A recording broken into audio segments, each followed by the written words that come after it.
வணக்கம் நேர்களே.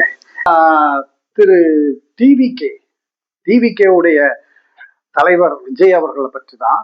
அதாவது அவர் நடிச்ச படமான அந்த ஜனநாயகன் படம் வந்து இப்ப லீக் ஆயிருக்குதுங்க.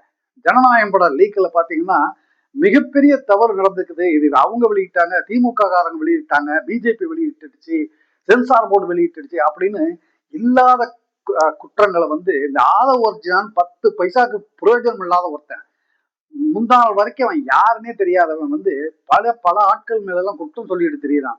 அவன் வந்து இதெல்லாம் சொல்லணுமே தெரிஞ்சதுனாலும் சொல்ல, தனக்கு ஒரு பப்ளிசிட்டி வேணுங்கிறதுக்காக சொல்லிட்டு தெரியுறான். அதனால அந்த ஆள் சொல்றதெல்லாம் உண்மை கிடையாது. என்னன்னு கேட்டீங்கன்னா, அந்த ஜனநாயகன் படத்து வீடியோ ஓடுறதுல சைட்ல பாத்தீங்கன்னா எடிட் ரிவிஷன் அப்படிங்கிற ஒரு இது வந்துகிட்டு இருக்கும். அந்த காலம் ஒண்ணே வந்துகிட்டு இருக்கும். அந்த எடிட் ரிவிஷன் யாருன்னு பாத்தீங்கன்னா, படத்தோட ஹீரோ, படத்தோட தயாரிப்பாளர், படத்தோட இயக்குனர், படத்தோட இசையமைப்பாளர், இந்த 4 பேருக்காக மட்டும்தான் அந்த முதல் காப்பி தயார் பண்ணி விவிஐப்புக்காக போடப்படுறது. இதுல வந்து தயாரிப்பாளர் கோடிக்கணக்கில் கொட்டி இருக்கிறவர் அவர் வந்து வீடியோ ரிலீஸ் பண்ண போறது கிடையாது. இரண்டாவது டைரக்டர் வினோத், பாவம் அந்த பையன் இப்பதான் வந்துட்டு இருக்கான், அப்கமிங். அவன் வந்து இந்த மாதிரி வேலையை பண்றதுக்கு வாய்ப்பே கிடையாது. மூன்றாவது அனிருத்தை பத்தி கேட்க வேண்டிய அவசியமே இல்லை. அந்த பையன் இசை தாவுண்டு இருக்கான். இதுல இருக்கிற ஒரே ஆள் விஜய். என்னடா தன்னுடைய படம் ரிலீஸ் ஆகலையே, எவன் காசு எப்படி போனா என்ன அப்படிங்கறதுனால விஜய் அந்த படத்தோட எடிட்டர், இந்த 2 பேரும் சேர்ந்துதான் படத்தை ரிலீஸ் பண்ணியிருக்கிறாங்க. வீடியோ லீக் கசிய விட்டுருக்காங்க.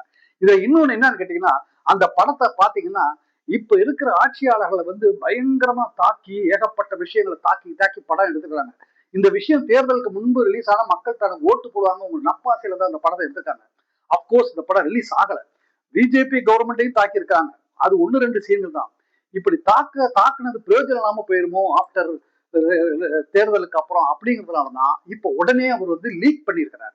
சோ இத வந்து ப்ரிப்பேர் பண்ணது விஜய், அந்த எடிட்டர். இந்த 2 பேரையும் பிடிச்சி தட்டிங்கனாலே ஜனநாயகன் படம் யாரால வந்திருக்குன்னு தெரிஞ்சு வரும். பாவம் ப்ரொடியூசர். இந்த ப்ரொடியூசர்களுக்கெல்லாம் தேவை இதெல்லாம். கோடிக்கணக்கில் கொட்டி ஒருத்தனை வச்சு படம் எடுத்தீங்க, நம்புங்க, இதெல்லாம் விஜயோட வேலை தான்.